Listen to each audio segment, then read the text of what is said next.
শিবাংশ মাত্র 2 বছরের, কিন্তু তার কমন সেন্স আর ম্যাচিউরিটি অনেক বড়দের থেকেও বেশি। কি ভাবছেন তো, মা হয়ে এমন কথা কেন বলছি? জানতে হলে ভিডিও শেষ অবধি দেখবেন, আপনারাও তাই বলবেন। সেদিন একটা ঘটনা আমার মন ছুঁয়ে গেল। তার দাদুর হাত কেটে গেছিল। সবাই ব্যস্ত, একটু চিন্তিত, কিন্তু শিবাংশ, এই ছোট্ট বাচ্চাটা দৌড়ে এসেই প্রথমেই দাদুর হাত আলতো করে ধরল। দাদু দাদু বলতে বলতে সে দাদুর হাতটা ধরল। যখনই বুঝলো তার দাদু ব্যথা পেয়েছে, সঙ্গে সঙ্গে আইস ব্যাগ নিয়ে এলো ফ্রিজ থেকে। তারপর সে যা করলো তা সত্যিই অবিশ্বাস্য। দাদুর হাতে সেক দিয়ে দেওয়া থেকে শুরু করে দাদুর হাতে চুমু দেওয়া, তার দাদুর হাতে ফু দিয়ে দেওয়া, কোনো কিছু থেকেই তার দাদুকে বঞ্চিত করলো না। শিবাংশী যেন তার দাদুর সবথেকে বড় ডাক্তার।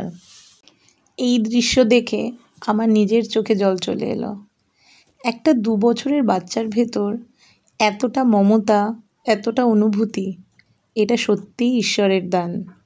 শিবাংশ প্রতিদিন আমাকে শেখায়, ভালোবাসা বড়দের কাছে শেখা যায় না, ভালোবাসা জন্মগত।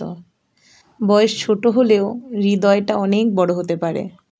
আপনারাও যদি আমার সাথে একমত হন, তাহলে শিবাংশকে ভালোবাসা জানাতে যেন কোনো কার্পণ্য করবেন না। অবশ্যই চ্যানেলটিকে সাবস্ক্রাইব করবেন, শেয়ার করবেন, লাইক করবেন।